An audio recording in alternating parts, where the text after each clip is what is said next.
Frères et sœurs et amis dans le Seigneur, la grâce et la paix de Dieu soient avec vous tous. C'est encore un plaisir pour nous de savoir que vous êtes en direct, en train de nous suivre, bien que l'étude soit en différé, mais vous êtes en train de nous suivre et ça nous fait grand plaisir.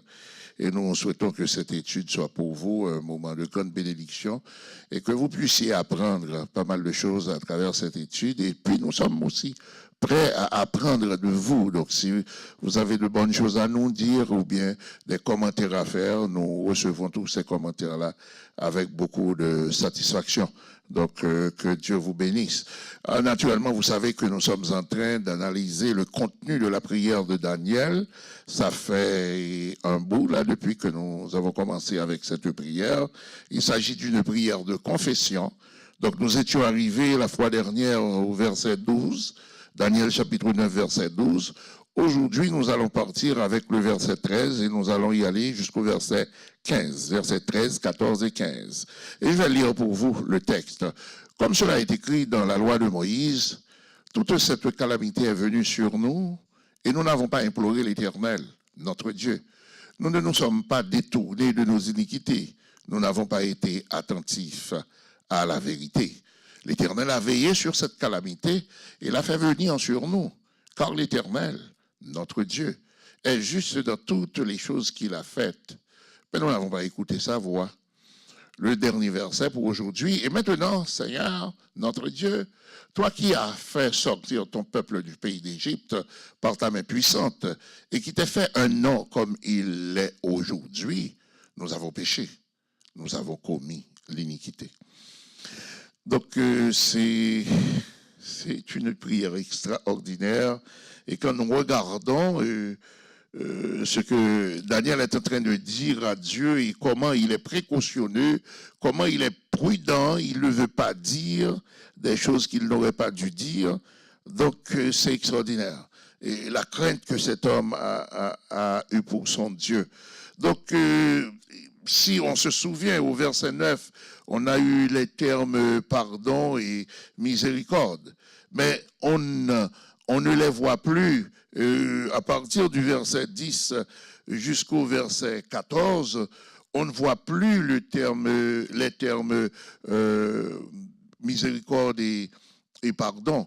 On dirait que Daniel voulait seulement faire allusion à ces deux mots et s'est rapidement éclipsé de ce sentier-là, c'est-à-dire le pardon et la miséricorde. Pourquoi? Parce que le peuple a mis Dieu en colère et Daniel était conscient des exhortations de Dieu avant que cela arrive là où c'était arrivé. Voilà pourquoi Daniel, dans sa requête, dans sa quête de pardon pour le peuple, de rédemption pour le peuple, il se garde d'exagérer les notes dans sa prière ou bien de dire des choses qu'il n'aurait pas dû dire. Donc on dirait, nous notons que les termes miséricorde et pardon semblent avoir été noyés dans le plaidoyer de culpabilité. Donc, ce plaidoyer de culpabilité, c'est une expression de responsabilité d'Israël dans le châtiment qu'il était en train de subir, dont il était l'objet. Il faut comprendre que, frères et sœurs, quand nous péchons, nous ne pouvons pas dire que c'est Satan. Nous ne devons pas dire que c'est Satan qui a fait ça. Cette attitude, c'est exactement l'attitude, si vous vous souvenez de l'étude avant aujourd'hui, la dernière étude, nous l'avons souligné. Adam et Ève n'avaient jamais pris leur responsabilité. Adam a accusé Ève et même Dieu. Et quant à Ève, elle a accusé Satan. Donc quand nous agissons ainsi, nous ne pouvons pas bénéficier de la miséricorde de Dieu, de la grâce de Dieu, nous ne pouvons pas bénéficier du pardon de Dieu. Pourquoi? Parce que nous n'assumons pas la responsabilité de nos actes. C'est très important. Il faut qu'on accepte ou bien qu'on assume la responsabilité de ses actes. Ici, c'est ce que Daniel est en train de faire.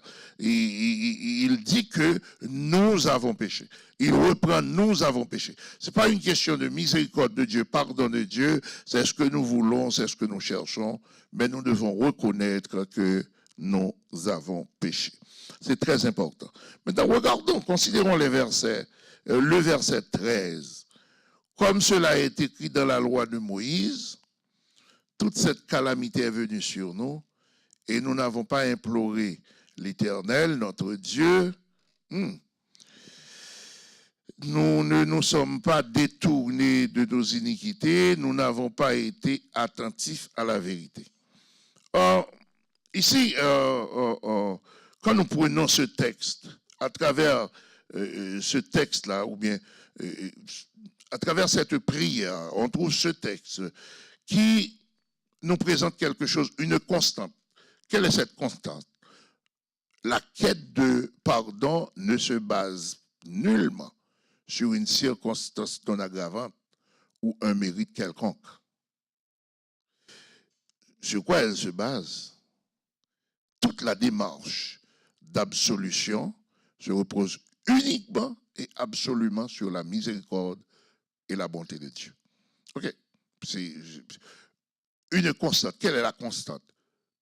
Culpabilité, on mérite ce qu'on est en train de vivre. Maintenant, ce qui peut nous rescaper, c'est seulement la miséricorde et la bonté de Dieu. Comprenez bien, mes frères et mes sœurs, Daniel est en train de dire que ce que nous subissons, ce n'est pas quelqu'un d'autre qui est responsable. Ce n'est pas Dieu qui est trop sévère. Ce n'est pas une punition injuste. Nous méritons ce que nous souffrons. Mais maintenant, si je viens pour solliciter la grâce de Dieu, cette démarche d'absolution repose uniquement et absolument sur la miséricorde et le pardon de Dieu. C'est-à-dire que le peuple n'a aucun mérite. Il n'y a pas de circonstances, non aggravantes, une circonstance qui pourrait faire diminuer le châtiment d'Israël. Non. C'est une punition juste, une punition équitable par rapport aux actions que nous avons posées. C'est normal qu'on soit l'objet de telles souffrances. Frères et sœurs, c'est très important. C'est très important, puisque nous ne sommes pas en train d'analyser seulement une prière et puis ça s'arrête là. Mais vous et moi, nous sommes en train de nous instruire pour savoir comment nous présenter devant Dieu si nous commettons les choses. Si je commets un péché, je ne peux pas accuser l'autre. Je ne peux pas mettre ça sur le compte de Satan. Il faut que j'assume. C'est moi qui suis coupable. C'est moi qui ai commis l'action. Oui, Satan peut être l'instigateur, celui qui m'a poussé à agir, mais je ne peux pas me présenter devant Dieu pour dire que je ne suis pas coupable, c'est Satan. Pourquoi étais-tu disponible pour que Satan t'utilise à faire ce mal? Satan n'était pas rentré dans le jardin d'Éden avec un bâton ou un fouet pour dire à Ève, si tu n'agis pas comme je le veux, je vais te frapper, je vais te battre, je vais te punir, je vais te mettre en prison. Non, il a entamé une conversation et dans sa conversation, il a vu que Ève était, la foi d'Ève en Dieu était poreuse. Et à partir de là, qu'est-ce qu'il a fait? Il a invité Ève à désobéir à la voix de Dieu. Et puis quand Dieu est arrivé, vous savez ce que Adam et Ève, ce qu'ils ont dit. Mais maintenant, ce que nous devons comprendre, il faut assumer ses responsabilités. Le pardon de Dieu vient dans notre prise de conscience pour assumer nos responsabilités. Si on ne peut pas assumer ses responsabilités, on ne peut pas non plus bénéficier de la grâce de Dieu. C'est très important, mes frères et mes sœurs. C'est très important. Donc, nous disons que il y a une constante. Je reprends pour vous. La quête de pardon ne se base nullement sur une circonstance non aggravante ou un mérite quelconque. Toute la démarche d'absolution se repose uniquement et absolument sur la miséricorde et la bonté de Dieu. C'est-à-dire que quand nous péchons, c'est toujours nous qui sommes responsables et non Dieu et non quelqu'un d'autre. C'est nous qui sommes responsables. C'est moi qui ai fait l'erreur. C'est moi qui ai commis la faute. C'est moi, c'est moi. Et quand nous assumons, nous invitons Dieu à nous pardonner. Quand nous assumons nos fautes, nous invitons Dieu à nous pardonner.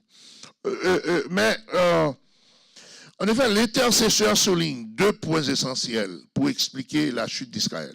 Au verset 13, nous avons 2 points essentiels qui expliquent la chute d'Israël. Le premier point, la violation de la loi de Moïse. La violation de la loi de Moïse. C'est quoi la violation de la loi de Moïse? C'est-à-dire qu'ils n'ont pas fait ce que Dieu a demandé de faire. Mais pour continuer, je vais lire pour vous Exode chapitre 20, je ne vais pas lire le tout, mais nous allons lire les premiers versets, là, les premiers versets d'Exode 20, et puis vous allez voir que ce que Daniel était en train de dire. Qu'est-ce que Dieu dit? Qu'est-ce que Dieu dit? Alors Dieu prononça toutes ces paroles en disant, « Je suis l'Éternel ton Dieu qui t'ai fait sortir du pays d'Égypte, de la maison de servitude. » Premièrement, tu n'auras pas d'autre Dieu devant ma face. Tu n'auras pas d'autre Dieu devant ma face. Alors on sait qu'Israël était plongé dans l'idolâtrie. Deuxièmement, tu ne te feras pas d'image taillée, ni de représentation quelconque des choses qui sont en haut dans les cieux, qui sont en bas sur la terre, et qui sont dans les eaux plus bas que la terre. Tu ne te prosterneras point devant elles, et tu ne les serviras point, car moi, l'Éternel, ton Dieu, je suis un Dieu jaloux qui punit l'iniquité des pères sur les enfants jusqu'à la 3e et 4e génération de ceux qui me haïssent et qui fait miséricorde jusqu'à 1000 générations à ceux qui m'aiment et qui gardent mes commandements. Bon, tu ne prendras pas le nom de Dieu en vain, mais je retourne un peu sur ce texte. Vous comprenez que Dieu ne veut pas qu'Israël se tourne vers d'autres dieux qui ne sont pas Dieu. Astarté, Baal, etc. Mais il y a le verset 4 qui dit quelque chose. Il y a des gens qui sont extrémistes et qui se basent sur ce verset pour expliquer leur extrémisme. Tu ne feras point d'image taillée, ni de représentation quelconque des choses qui sont en haut des cieux, dans les cieux, et qui sont en bas sur la terre, et qui sont dans les eaux plus bas que la terre. Il y a des gens, une fois qu'ils arrivent chez quelqu'un et puis voient un tableau, voient quelque chose, et puis là, la personne commence à dire, ah non, il y a... Non, Dieu ne dit pas qu'on ne doit pas avoir une photo dans la maison ou bien un tableau. Ce que Dieu est en train de dire, c'est qu'on ne doit pas avoir ces choses pour les adorer. C'est pas avoir un tableau, un beau tableau à la maison, c'est un péché. Avoir sa photo dans les murs de la maison, c'est un péché. Une photo de famille, c'est un péché. Non, c'est pas ça que Dieu était en train de dire. Dieu était en train de dire, eh bien, vous ne devez pas adorer des choses. Vous ne devez pas avoir des choses chez vous et les adorer. En quelque sorte, on ne doit pas donner plus d'importance à quelque chose qu'à Dieu, plus qu'à Dieu. Donc, on doit adorer Dieu et Dieu seul. C'est ça la question. Mais Israël, c'était une ouverture, bien sûr. Mais Israël, qu'est-ce que Israël a fait? Israël est passé à côté de la loi de Moïse. C'est-à-dire qu'on trouve de faux dieux en Israël et des hauts lieux pour adorer des dieux, et puis on ne les a pas détruits. Donc, ça, c'est la violation de la loi de Moïse. Donc, quand on parle de la loi de Moïse, la loi que Dieu a donnée par le truchement de Moïse. Donc, le peuple, nous disons que le peuple vautrait dans l'idolâtrie, ce qui naturellement a donné lieu à d'autres péchés. C'est-à-dire qu'on a premièrement l'idolâtrie, mais bien sûr, il va y avoir d'autres péchés, ça entraîne d'autres péchés, mais le plus grand, je dirais, c'est pas dans le sens nous catégorisons les péchés, mais l'adoration d'autres dieux, c'est pas une faiblesse humaine ou bien de la chair. Ça, c'est mettre en doute la capacité de Dieu. Je ne veux pas dire par là que c'est le péché le plus grave, les autres ne sont pas graves. Ce n'est pas ce que je suis en train de dire, mais je dis que faiblesse à chair, une personne vous fait quelque chose, et puis soit vous frappez cette personne, ou bien vous dites un mot à la personne, ou bien vous avez un pincement de cœur contre cette personne. C'est pas bon tout ça. C'est péché, c'est pas bon. C'est un péché, c'est pas bien de faire ça. Mais on peut comprendre ça dans notre élan d'humanité, nos faiblesses en tant qu'humains, ça peut arriver. C'est pas moins grave qu'adorer l'image taillée, mais ça relève de la faiblesse humaine. Ça doit être corrigé, bien sûr. Mais quand on va vers des esprits, ou bien on adore d'autres dieux, on donne la place de Dieu à quelqu'un d'autre, mais à ce moment-là, c'est un problème de foi, un problème d'abandon même de Dieu. On ne reconnaît plus la seigneurie, la domination de Dieu. C'est grave. C'est grave. Et là, deuxièmement, le deuxième reproche, c'est la violation, mais le deuxième reproche, c'est la négligence spirituelle. Cette négligence spirituelle s'exprime à travers une absence d'humilité, une absence de confession, une absence de repentance et une absence de discernement. Regardons le verset 13 là. Comme cela est écrit dans la loi de Moïse, toute la calamité est venue sur nous. Et nous n'avons, premièrement, et nous n'avons pas imploré. Toute cette calamité est venue sur nous. On parle de comme cela est écrit dans la loi de Moïse. C'est-à-dire, puisque nous n'avons pas respecté la loi de Moïse, cela s'est abattu sur nous. Mais toute cette calamité est venue sur nous et nous n'avons pas imploré l'Éternel.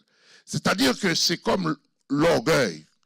On se tient debout. Si on se souvient de notre dernière étude, nous avons lu dans Lévitique 28, nous avons lu Exode chapitre 26 aussi. Donc, quand vous lisez ces textes-là, vous allez voir que Dieu a dit, je vais augmenter. À chaque fois que vous refusez, je vous frappe, vous refusez de vous courber, je vais augmenter votre souffrance. Je vais augmenter. Et Dieu a dit 7 fois. Je vais augmenter 7 fois, une première fois, 7 fois, une deuxième fois. Et si vous ne vous détournez pas encore une fois, je vais augmenter 7 fois. Ça fait 21 fois d'augmentation. Et ici, Daniel dit, et nous n'avons pas imploré l'Éternel, notre Dieu. Nous n'avons pas imploré l'Éternel, notre Dieu. C'est-à-dire, on résiste. Et, bon, les gens vous qui êtes d'Haïti, vous qui vivez en Haïti, ou bien qui avez vécu en Haïti, vous savez que quand on punit un enfant et l'enfant montre qu'il ne va pas se plier, il refuse d'écouter, eh bien, qu'est-ce que vous faites? Vous augmentez la punition. C'est ce que l'on fait. On augmente la punition. Et naturellement, en bon haïtien, vous savez que quand on donne une petite tape à l'enfant, l'enfant n'écoute pas, on lui donne encore une tape encore plus significative. Hein? Donc, c'est ce qui est arrivé. La punition, on augmente la punition. Et, les enfants d'ici ont cette habitude de dire « ça ne fait même pas mal ». Ça ne fait même pas mal. Donc, à ce moment-là, on lui donne quelque chose qui puisse lui faire mal. Parce que l'enfant te tourne en dérision. C'est exactement pour ça, pour Dieu. Parce que Daniel nous dit ouvertement que, comme cela est écrit dans la loi de Moïse, c'est-à-dire puisque nous avions violé la loi, donc il y a punition. Toute cette calamité est venue sur nous, comportement. Nous n'avons pas imploré l'Éternel, notre Dieu. Nous n'avons pas imploré l'Éternel, c'est en ce sens que nous ne nous sommes pas courbés. Nous n'avons pas pris le temps de chercher l'Éternel en disant c'est ma faute, c'est ma plus grande faute. Au contraire, on a continué dans sa voie. Comprenez bien ce qui se passe quand on refuse de se courber devant Dieu. Eh bien, Dieu, Exode chapitre 26, Lévitique 28, eh bien, qu'est-ce que Dieu fait? Dieu augmente le niveau de souffrance. Lisez Exode chapitre 26, versets 1 à 25. Vous allez voir exactement ce que nous venons de dire. Et Dieu ne fait qu'augmenter la souffrance puisque vous ne prenez pas en considération la punition de Dieu, et bien Dieu augmente le volume de punition. Voilà Exode chapitre 26, excusez-moi, je me suis trompé, c'est pas 26, mais je dois chercher ça pour vous, c'est l'étude antérieure. Si vous avez l'étude antérieure, nous l'avons vu. Donc, dans Exode, c'est que Dieu dit que au fur et à mesure que vous résistez, c'est au fur et à mesure, le frère cherche pour moi le texte. Donc, au fur et à mesure que vous résistez, mais je vais augmenter 7 fois. Je vais augmenter 7 fois, premièrement, 7 fois, deuxièmement, 7 fois, et troisièmement. Donc, 21 fois, je vais augmenter vos souffrances parce qu'il faut que vous reconnaissiez. OK? Il faut que vous reconnaissiez. Donc, Exode, Lévitique 26. Lévitique chapitre 26. Si vous lisez Lévitique chapitre 26, vous allez trouver ce que nous venons de dire là.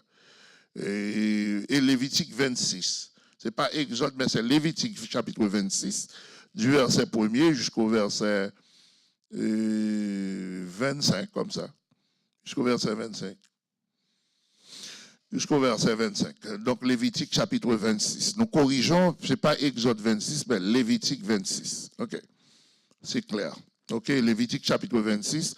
Au fur et à mesure que vous résistez, eh bien, c'est au fur et à mesure que je vais augmenter votre souffrance. OK. Donc, il ne faut pas résister à ce que Dieu, quand Dieu nous châtie, la Bible nous demande même de ne pas mépriser le châtiment de Dieu. De ne pas mépriser le châtiment de Dieu. Il y a une différence, je sais que vous savez, il y a une différence entre châtiment et épreuve.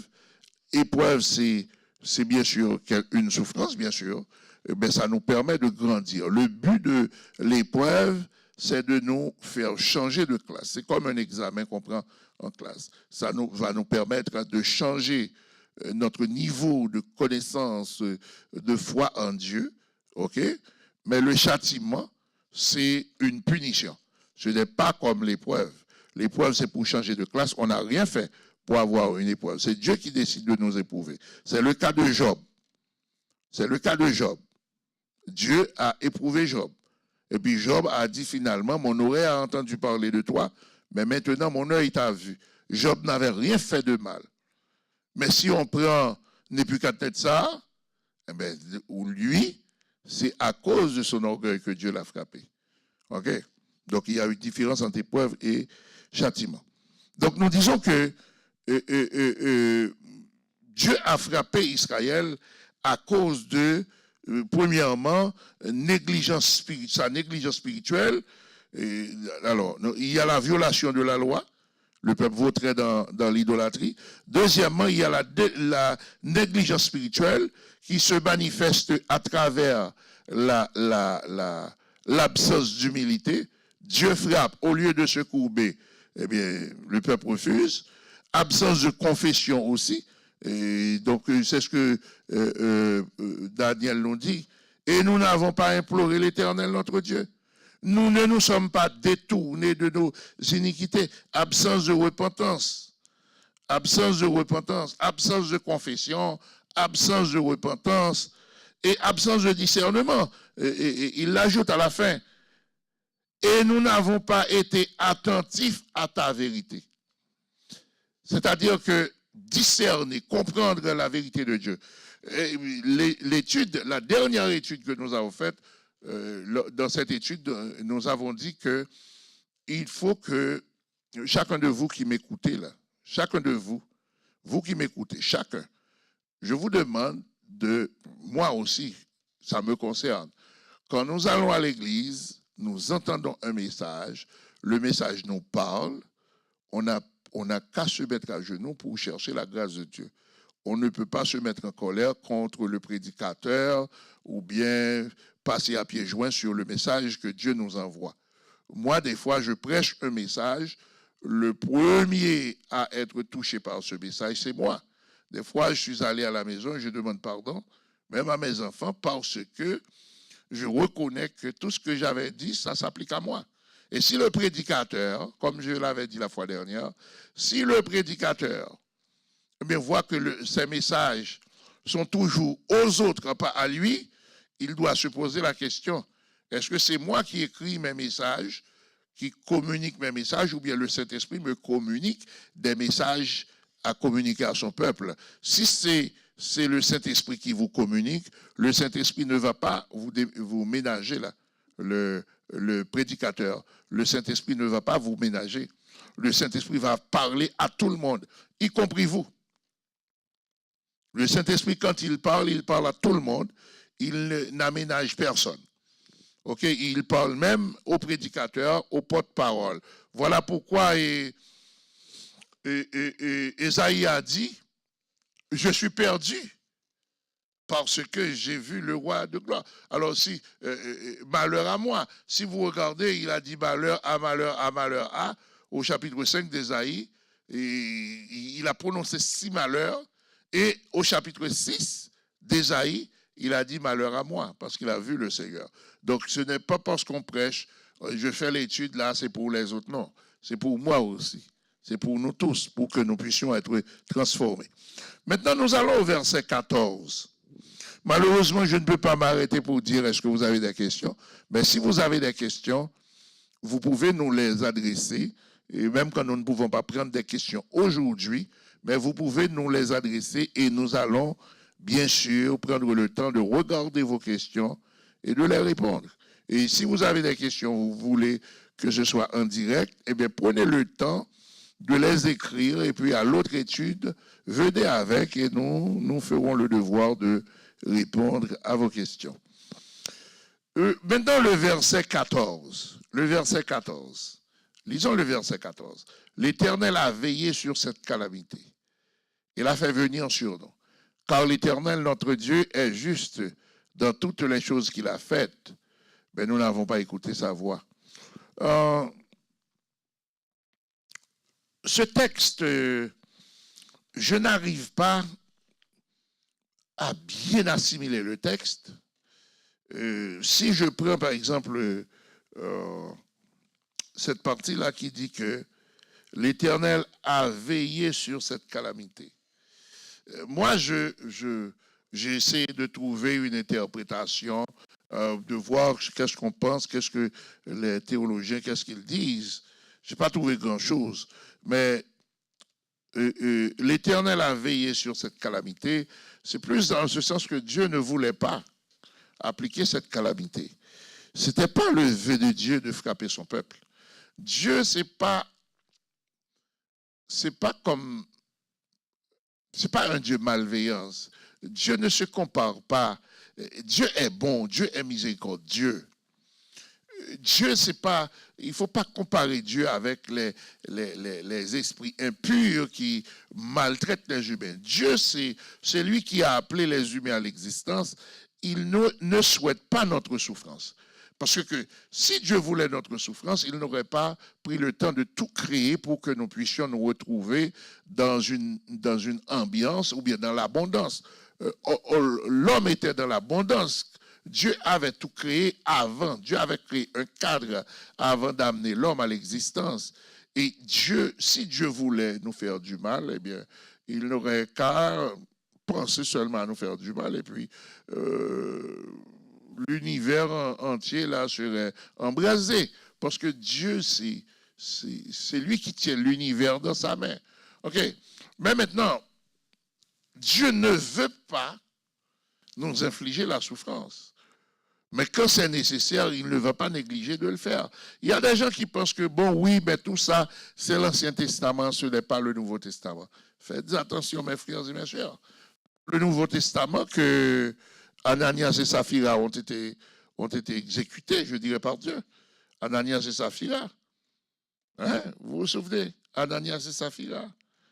C'est dans le Nouveau Testament quand Paul parlait en disant que c'est pour cela qu'il y a parmi vous beaucoup d'infirmes et de malades dans 1 Corinthiens chapitre 11.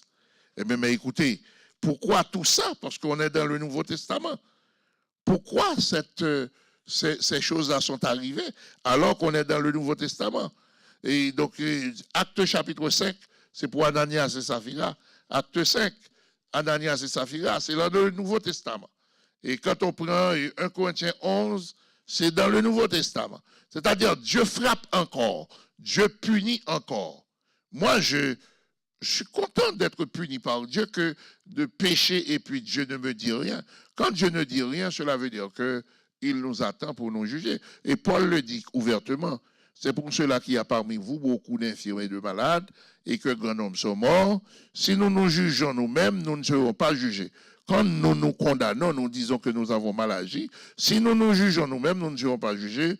Mais quand nous sommes jugés, nous sommes châtiés par le Seigneur afin que nous ne soyons pas condamnés avec le monde. Le but du châtiment, c'est de nous exempter, c'est de nous protéger de la colère à venir, du jugement dernier. Donc Dieu nous punit pour que nous prenions conscience de notre état et nous repentir. Donc l'Éternel a veillé sur cette calamité. Mais finalement, il l'a fait venir sur nous. Pourquoi? Pourquoi il l'a fait venir sur nous? Car notre Dieu, l'Éternel, notre Dieu, est juste. Pourquoi? Parce que l'Éternel, notre Dieu, ici, il parle, il n'implore pas la faveur de Dieu. Voilà pourquoi il vient avec le tétragramme encore une fois. L'Éternel, notre Dieu, est juste dans toutes les choses qu'il a faites. C'est-à-dire, c'est ça, il faut faire attention là. Vous allez faire vous êtes en train de faire une prière de confession. Vous ne pouvez pas dire à Dieu, Seigneur, toi qui es juste, toi qui... Mais si tu parles de la justice de Dieu, tu demandes en même temps que Dieu te frappe. Parce qu'il est juste. Si tu implores le pardon, faites attention pour ne pas dire, Seigneur, toi qui es juste, qui es saint.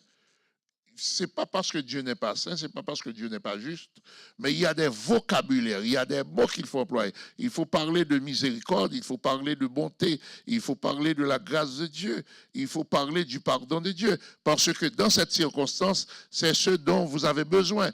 Vous n'avez pas besoin de l'Éternel des armées, là. Vous avez besoin du Dieu de pardon, du Dieu de miséricorde, parce que c'est une prière de confession. Quand vous comparez les deux prières, la prière de Daniel et la prière de Josaphat, la prière de Josaphat, c'était une prière de combat, mais la prière de Daniel, c'est une prière de confession. C'est différent. Ok, c'est différent. Donc,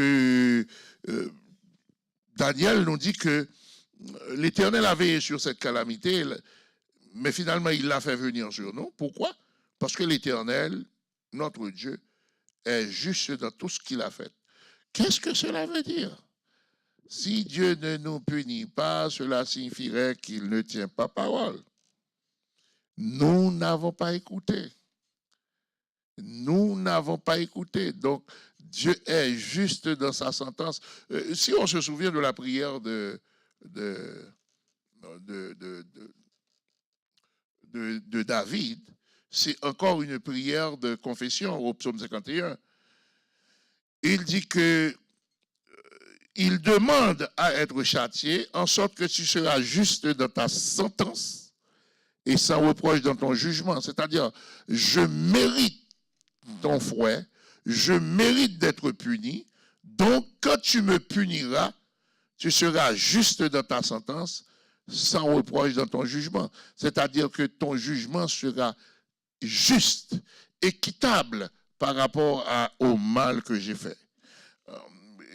Il y a des gens qui critiquent disant que, il y a même des gens qui n'ont pas la foi, qui me disent, il y a un monsieur qui m'a dit, mais écoutez, moi, ce que je ne comprends pas dans la Bible, on nous dit que il y a un Dieu, ce Dieu est juste, et puis regarde un homme qui a pris la femme de son prochain, et puis il a tué même cet homme, et puis on dit que Dieu dit que c'est l'homme selon son cœur. Et puis il me dit, bon, je ne comprends pas. Non, être l'homme selon le cœur de Dieu, ce n'est pas être un sans faute. Ce n'est pas forcément être un sans faute. Si on pouvait être un sans faute, c'est bon. Zéro faute, c'est bon. Mais ce n'est pas ça que Dieu cherche. Dieu cherche en nous surtout l'esprit contrit. Quelqu'un qui est capable de chercher le pardon de Dieu à cause de son indignité. Dieu ne veut pas que nous soyons orgueilleux. Si vous vous souvenez de la prière du pharisien qui s'était mis dans un coin disant que merci Seigneur de ce que je ne suis pas comme le reste des hommes. Je donne la dîme, je fais ci, je fais ça. Mais écoutez, qu'est-ce que Jésus a dit?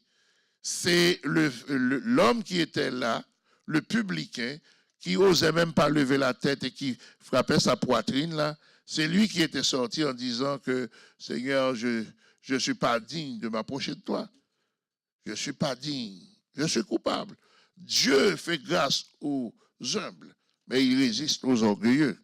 Donc David a exprimé son humilité devant l'exhortation de Nathan.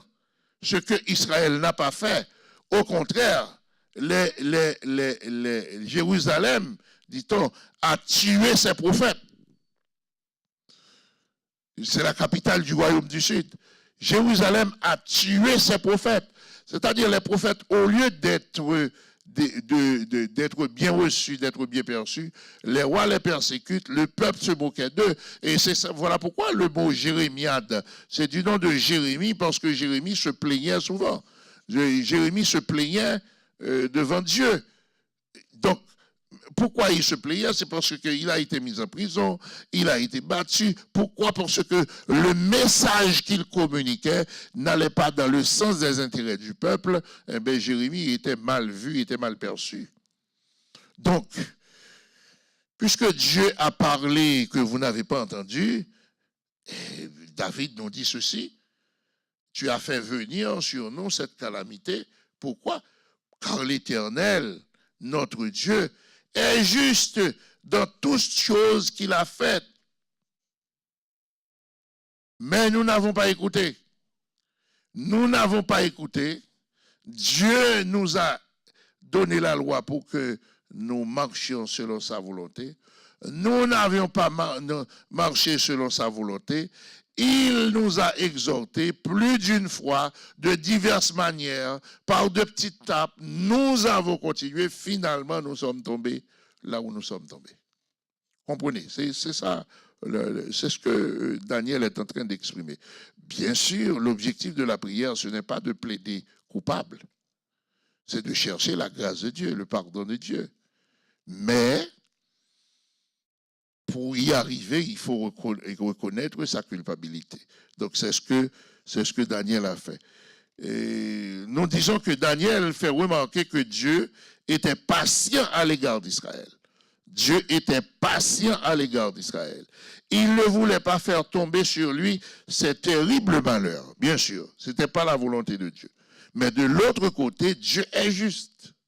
D'un côté, c'est que il ne voulait pas faire venir ces choses sur Israël. Mais de l'autre côté, Dieu est juste. Donc il ne peut ne pas sévir contre le mal, contre l'injustice, contre l'iniquité, surtout quand il n'y a pas de repentance. Quand il n'y a pas de repentance, Dieu ne peut ne pas agir, ne pas sévir contre le récidive, celui qui refait la même chose et puis qui refuse de plaider coupable, mais qui résiste. Dieu est obligé d'agir. Donc je vous demande d'aller avec moi dans 2 Chroniques chapitre 7, versets 14 à 16, inclusivement. 2 Chroniques chapitre 7, versets 14 à 16. Donc c'est un texte que nous avons eu à l'étude c'est la deuxième étude après cette étude-là. Si mon peuple, sur qui est invoqué mon nom, s'humilie, 1, prie, 2, c'est-à-dire la posture d'humilité, reconnaître ses fautes, et puis on prie, on cherche la face de Dieu, Ça, c'est la repentance. Mais ça va se concrétiser dans quoi? Se détourne de ses mauvaises voies. Il y a un changement d'attitude. Je l'exaucerai des cieux. Je lui pardonnerai son péché et je guérirai son pays. Mais si mon peuple sur qui est invoqué mon nom s'humilie, si mon peuple sur qui est invoqué mon nom ne s'humilie pas, ne cherche pas ma face, ne se détourne pas de ses mauvaises voies, je ne l'exaucerai pas des cieux. Je ne lui pardonnerai pas son péché et je ne le guérirai pas non plus. Je ne guérirai pas son pays non plus. Verset 15. Verset 15. Mes yeux seront ouverts désormais et mes oreilles seront attentives à la prière faite en ce lieu. Verset 16, notre dernier verset pour cette section. Et toi, et j'affermirai, non, le verset 16. Maintenant, je choisis et je sanctifie cette maison pour que mon nom y réside à jamais. Et j'aurai toujours là mes yeux et mon cœur. Donc ça, c'est la promesse de Dieu. Dieu dit que si on se tourne vers lui, si on cherche, on reconnaît ses fautes, on s'humilie devant lui, Dieu va faire grâce. Pas de grâce pour celui qui ne reconnaît pas ses fautes. Et donc, nous n'avons pas écouté. Ceci insinue qu'Israël n'avait pas seulement violé la loi de Dieu, mais aussi il n'a fait aucun cas des avertissements qui lui étaient adressés. Donc, non seulement Israël avait violé la loi de Dieu, mais aussi Israël a méprisé les avertissements qui lui étaient adressés. Israël a continué dans sa voie. C'est ce que l'on appelle la rébellion. Ils étaient rebelles. Ils étaient rebelles. C'est la rébellion. Le peuple s'obstinait dans sa mauvaise voie. Dieu ne peut rien d'autre que frapper. Quand on s'obstine dans sa mauvaise voie, si on ne prend pas conscience, on se plaint devant Dieu pour que Dieu nous fasse grâce, et chercher à changer son mode de comportement. Tout ce qui reste à Dieu de faire, c'est de nous frapper. Voilà pourquoi prenons conscience et cherchons le Seigneur quand nous sommes en faute. Donc c'est ça le verset 14. Malheureusement, encore une fois, nous ne pouvons pas vous dire est-ce que vous avez des questions, mais si vous en avez, il faut les garder pour nous, ça viendra et nous répondrons à vos questions. Maintenant, nous allons voir le verset 15, notre dernier verset pour aujourd'hui. Notre dernier verset. Et maintenant, waouh, j'aime cette expression, c'est comme il va passer à quelque chose d'autre. Et maintenant, Seigneur, notre Dieu, toi qui fais sortir ton peuple du pays d'Égypte par ta main puissante et qui t'es fait un nom comme il est aujourd'hui, nous avons péché, nous avons commis l'iniquité. Ouf. Je dis que la prière, c'est une prière intelligente, mais ce verset a une intelligence. Je ne sais pas. Mais on sent que Daniel, c'était un homme guidé par Dieu. C'était une prière totalement conduite par l'Esprit de Dieu. Parce que il fait une cassure. La cassure, c'est une cassure, je dirais, temporelle. C'est-à-dire dans le temps, en ce qui concerne le temps. Parce que si on commence la prière de Daniel jusqu'au verset 14, autre que le verset 9 où il a parlé de miséricorde, de pardon, on voit qu'il lance des boulets pour dire que nous avons péché. Il se lance des boulets, je dirais. Lui et le peuple, nous avons péché, nous avons péché, nous avons péché, nous n'avons pas écouté ta voix, nous sommes coupables, nous sommes coupables, nous sommes coupables. Mais au verset 15, il vient avec un adverbe de temps. Et maintenant. Et maintenant. C'est-à-dire, après tout ce que je viens de dire, maintenant. c'est comme, je prends un exemple pour que je sois plus clair. C'est comme tu donnes de l'argent à ton enfant pour aller t'acheter quelque chose. Et puis l'enfant est venu pour dire, maman ou bien papa, j'ai sauté dans la rue, je me suis amusé avec des camarades, tu m'as dit d'aller acheter la chose, mais je me suis arrêté, je me suis amusé avec des amis, je ne suis pas allé directement là où tu m'as envoyé. J'ai perdu l'argent, mamie. J'ai perdu l'argent et je suis désobéissant. Je suis coupable. Je n'ai pas fait ce que toi tu m'as demandé de faire. Et puis après avoir dit tout ça, il dit, bon, maintenant l'argent est perdu. Maintenant l'argent est perdu. Quand il dit, et maintenant l'argent est perdu, c'est-à-dire, bon, l'argent est perdu, est-ce que tu vas me donner un autre montant pour que je retourne aller acheter ce que je devais acheter pour toi? L'argent est perdu, donc voilà pourquoi je ne viens pas avec ce que tu m'as demandé d'acheter. C'est pour dire que maintenant, après avoir expliqué ma désobéissance, mes erreurs, la réalité c'est que l'argent est perdu. Qu'est-ce qu'on va faire? Qu'est-ce qu'on va faire? Je n'ai pas d'argent pour aller acheter ce que tu m'as demandé d'acheter. J'en ai pas. Qu'est-ce que tu vas faire? Et maintenant, c'est-à-dire, dans le passé, tout ce que nous avons dit, c'est ce que nous avons fait dans le passé, et ça nous a emmené à cette réalité, cette calamité terrible. Et maintenant, qu'est-ce qui doit se faire maintenant? Et maintenant. Et puis, il revient, mais il ne parle pas de l'Éternel encore là. Ce n'est plus l'Éternel, mais c'est Adonai. Seigneur, notre Dieu. Adonai, notre Dieu. Et il tombe dans une démarche de louange. Merci beaucoup de laisser le texte en dessous sur l'écran. J'aime bien ça.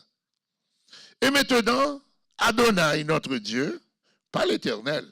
Parce que non. C'est dangereux là. Il ne faut pas utiliser le tétragramme. Il faut venir avec un autre mot. Adonai, notre Dieu. Toi qui as fait sortir ton peuple du pays d'Égypte par ta main puissante. Frères et sœurs, pour comprendre ce que Daniel est en train de faire, je vais aller avec vous au chapitre 32. Après que le peuple avait fait le veau d'or, et regardons, frères et sœurs, nous allons considérer les textes que vous voyez en bas là, pour que vous compreniez ce qui se passe. Je parle du verset 7 au verset 14. Exode chapitre 32, verset 7 jusqu'au verset 14. L'Éternel dit à Moïse, va. Exode chapitre 32, nous lisons les versets 7 et nous arrivons au verset 14. Versets 7 à 14. OK. L'Éternel dit à Moïse, va, descends, car ton peuple, c'est pas mon peuple, ton peuple, que tu as fait sortir d'Égypte, c'est corrompu. Donc Dieu s'est dissocié du peuple. Parce que pour que Dieu frappe Israël, il faut qu'il se prenne ses distances avec lui. Verset 8. Le verset 8. Ils se sont promptement écartés de la voie que je leur avais prescrite. Ils se sont fait un veau en fonte. Ils se sont prosternés devant lui. Ils lui ont offert des sacrifices. Et ils ont dit, Israël, voici ton Dieu qui t'a fait sortir du pays d'Égypte. Donc, puisque c'est ton Dieu, maintenant, ce n'est pas moi qui les ai fait sortir. C'est toi, Moïse. L'Éternel dit à Moïse, je vois que ce peuple est un peuple au cou roide, la tête dure. Maintenant, laisse-moi, ma colère va s'enflammer contre eux et je les consumerai, mais je ferai de toi une grande nation. C'est-à-dire la bénédiction d'Abraham va continuer en toi, mais je vais disparaître ce peuple. Moïse implora l'Éternel, son Dieu, et dit, pourquoi, ô Éternel, ta colère s'enflammerait-elle contre ton peuple?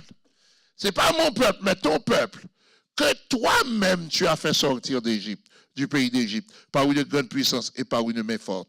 Qu'est-ce que Moïse est en train de faire là? C'est de dire la gloire est à toi et à toi seul. C'est ton peuple, c'est pas mon peuple. Pourquoi les Égyptiens? C'est comme ils ramènent Dieu à la raison. Pourquoi les Égyptiens diraient-ils? C'est pour leur malheur qu'il les a fait sortir. C'est pour les tuer dans les montagnes et pour les exterminer de dessus de la terre. Reviens de l'ardeur de ta colère et repens-toi du mal que tu veux faire à ton peuple, ton peuple. Souviens-toi d'Abraham, d'Isaac et d'Israël. Il évoque l'alliance inconditionnelle. Tes serviteurs auxquels tu as dit, en jurant par toi-même, je multiplierai votre prospérité comme les étoiles du ciel. Je donnerai à vos descendants tout ce dont j'ai parlé et ils le posséderont à jamais. Donc ici, il évoque la promesse de Dieu, l'alliance inconditionnelle. C'est-à-dire qu'il n'y avait pas de condition. Et l'Éternel se repentit du mal qu'il avait déclaré vouloir faire à son peuple. À son peuple. C'est ton peuple, c'est pas mon peuple. Maintenant, nous avons fini avec le chapitre 32. Nous allons au chapitre 33. Exode 33, versets 1 à 6. Exode chapitre 33, verset 1 jusqu'au verset 6. L'Éternel dit à Moïse, va, pars d'ici, toi et le peuple, il revient encore, que tu as fait sortir du pays d'Égypte. Monte vers le pays que j'ai juré de donner à Abraham, à Isaac et à Jacob en disant, je le donnerai à ta postérité. Là, je fais une petite ouverture, mais laissez le verset, s'il vous plaît. Une petite ouverture. Comprenez bien ce qui est arrivé, c'est que Dieu a fait une promesse inconditionnelle. Moïse est entré pour dire que voilà la promesse inconditionnelle que tu as faite.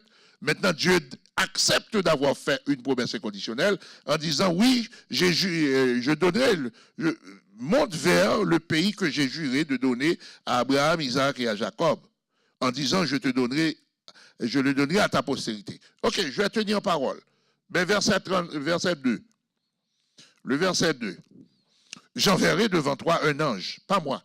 J'enverrai un ange et je chasserai les Cananéens, les Amoréens, les Étiens, les Phérésiens, les Éviens et les Jébusiens. Verset 3. Monte vers ce pays où coule le lait et le miel, mais je ne monterai point au milieu de toi, de peur que je ne te consume en chemin, car tu es un peuple au cou roide. Lorsque le peuple eut entendu ces sinistres paroles, il fut dans la désolation, et personne ne mit ses ornements. Et l'Éternel dit à Moïse, dis aux enfants d'Israël, vous êtes un peuple au cou roide, et si je montais un seul instant au milieu de toi, je te consumerais. Ôte maintenant tes ornements de dessus de toi, et je verrai ce que je ferai. Verset 6. Les enfants d'Israël se dépouillèrent de leurs ornements et en s'éloignant du mont Horeb. Maintenant, je vais finir avec verset 12 jusqu'au verset 17. Verset 12 jusqu'au verset 17, toujours Exode 33. Verset 12 jusqu'au verset 17. Moïse dit à l'Éternel, voici tu me dis, fais monter ce peuple, et tu ne me fais pas connaître qui tu enverras avec moi. Cependant, tu as dit, je te connais par ton nom, et tu as trouvé grâce à mes yeux. Donc, Moïse est en train de dire à Dieu, ok, tu dis que tu vas envoyer un ange, mais ce n'est pas un ange, on n'a pas besoin d'un ange. Mais maintenant, si j'ai trouvé grâce à tes yeux, fais connaître tes voies, et alors je te connaîtrai, et je trouverai encore grâce à tes yeux. Considère que cette nation, s'il vous plaît, retournez au verset, considère que cette nation est ton peuple. Quand Dieu voilà pourquoi soyez enfants de Dieu. Quand vous êtes enfants de Dieu, vous êtes couverts. Même quand Dieu va vous battre, mais il va quand même faire quelque chose à cause de son nom. L'Éternel répondit, je marcherai moi-même avec toi et je te donnerai du repos. Je marcherai avec toi. Ok, très bien. Moïse lui dit, si tu ne marches pas toi-même avec nous, c'est-à-dire Moïse précise que ce n'est pas avec moi que tu vas marcher, avec nous, moi et le peuple. C'est ça le leader. Le leader, il reste solidaire à son peuple, même quand le peuple est en disgrâce. Et nous ne fait point partir d'ici. Ne nous fais point partir d'ici si tu ne vas pas monter avec nous. Comment sera-t-il donc certain que j'ai trouvé grâce à tes yeux, moi et ton peuple, pas mon peuple, mais ton peuple? Ne sera-ce pas quand tu marches avec nous et quand nous serons distingués, moi et ton peuple, de tous les peuples qui sont sur la face de la terre? Laisse ce verset, s'il te plaît, frère et mon frère. c'est important là de voir que Dieu dit, je vais vous donner tant de bénédictions. Mais Moïse dit, non, non, non, c'est quand tu marches avec nous qu'on va être distinct. Parce que les bénédictions matérielles ne sont pas capables de nous distinguer des autres peuples, parce que les autres peuples ont des bénédictions aussi. Pour ceux qui pensent que c'est les maisons, c'est l'argent, c'est la santé, c'est ce qui fait que Dieu est avec nous. Non. Dieu, quand Dieu est avec nous, c'est ce qui nous distingue des autres. Parce qu'il y a beaucoup de gens qui disent qu'il n'y a pas de Dieu, et puis qui ont des maisons, qui ont de l'argent, qui ont de la santé, qui ont tant de choses. Mais quand Dieu est avec nous, c'est ça la différence. On continue. On continue. Le verset 17. L'Éternel dit à Moïse, je ferai ce que tu me demandes, car tu as trouvé grâce à mes yeux, et je te connais par ton nom. Maintenant, je pense que vous avez compris pourquoi je suis retourné quand dans sa prière, Daniel a dit, et maintenant Seigneur, notre Dieu, toi qui as fait sortir ton peuple du pays d'Égypte par ta main puissante, qui t'a fait un nom comme il l'est aujourd'hui. Waouh! Et il y a un commentateur qui dit que Daniel a frôlé l'excès dans son langage. C'est-à-dire qu'il est allé dans les limites pour, je dirais, mettre Dieu en colère même. C'est le commentateur qui l'a dit. Moi, ce que je peux vous dire, c'est que Daniel est allé loin. Dans le sens que, et maintenant, c'est-à-dire, ok, bon, tout ce que je viens de dire, Israël a péché, Israël est coupable, nous n'avons pas écouté ta voix, nous n'avons pas fait cas de ce que tu nous as dit. Mais écoutez, on ne peut pas rester toujours à se plaindre de ce que le peuple a fait. Et maintenant, Seigneur notre Dieu, toi qui as fait sortir ton peuple du pays d'Égypte, qu'est-ce que Daniel était en train de faire là? Il était en train de dire à Dieu, tu es là-dedans aussi, c'est ton peuple. Oui, le peuple a péché, mais c'est ton peuple. C'est comme, écoutez frères et sœurs, c'est comme, j'ai 3 enfants. C'est comme si un de mes enfants fait quelque chose, il est en prison, il est ceci, il est cela. Et puis quelqu'un vient me dire, ah mon cher, ce garçon-là ou bien cette fille-là, c'est pas un enfant de bien, l'enfant est désobéissant ou bien désobéissante, l'enfant n'a pas suivi tes conseils, je sais que tu es ceci, tu es cela, mais ton enfant n'a pas écouté, etc., etc. Puis moi je dis, ok, d'accord, c'est tout ça, moi je lui avais dit que s'il va en prison, je ne vais pas le visiter, je commence à dire des choses. Et puis la personne qui intercède me dit, bon, d'accord, ok. Et l'enfant ne t'a pas écouté. L'enfant a fait la honte. L'enfant est désobéissant. L'enfant, c'est rébutant ce que l'enfant a fait. C'est révoltant. Et puis la personne me dit, bon, maintenant, il est en prison. C'est comme, maintenant il est en prison, qu'est-ce que tu vas faire? Est-ce que tu vas rester à dire, je lui ai dit non, il l'a fait, et cet enfant-là, je l'ai bien élevé, mais l'enfant ne m'a pas écouté. Mais maintenant, oui, on sait tout ça, d'accord, on sait tout ça. Et maintenant, c'est-à-dire, qu'est-ce que tu vas faire? Parce que c'est toi qui as enfanté, qui as donné naissance à cet enfant. C'est-à-dire, tu es son père, tu es le père biologique de cet enfant. Et maintenant, c'est exactement ce que Daniel était en train de faire. Oui, le peuple a péché, le peuple est en abomination. Mais et maintenant, parce que c'est toi qui as fait sortir ce peuple en Égypte. Donc, quelle est ta responsabilité? Qu'est-ce que toi tu vas faire? Et je vais terminer. Tu as fait sortir ce peuple et tu as bâti un nom avec ce peuple. C'est-à-dire, tu as une histoire avec ce peuple. Et tout le monde, tu t'es révélé aux autres nations à travers ce peuple. Tu t'es révélé aux Égyptiens à travers ce peuple. Tu t'es révélé aux Jébusiens, aux Phérésiens, tous ces peuples-là que nous venons de citer dans Exode chapitre 32, chapitre 33.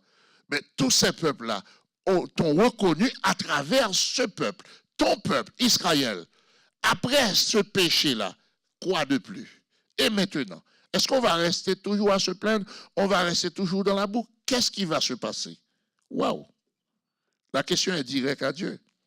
Et maintenant, Seigneur, notre Dieu qui a fait sortir ton peuple du pays d'Égypte par ta main puissante et qui t'a fait un nom, il est aujourd'hui, il est aujourd'hui, nous avons péché, nous avons commis l'iniquité. Oui, nous avons péché. Je l'ai dit plus d'une fois, je ne minimise pas l'action d'Israël, mais maintenant, c'est toi qui as fait sortir ce peuple en Égypte. Qu'est-ce que tu vas faire? Il n'y a pas la question là, mais c'est ça, la question sous-jacente, c'est qu'en est-il maintenant? Est-ce que tu vas rester à regarder ce peuple vautrer dans cette honte de manière permanente, ou bien est-ce que tu es prêt à restaurer ce peuple?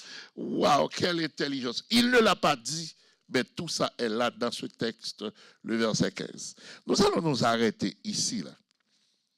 Mais je vous donne la garantie que je vais revenir. Je vais revenir, et si vous avez des questions, gardez vos questions. J'aimerais bien interagir avec vous, surtout sur le verset 15. Gardez vos questions, soyez patients. Mardi prochain, Dieu voulant, nous serons là. Et moi, je vous donne ma parole.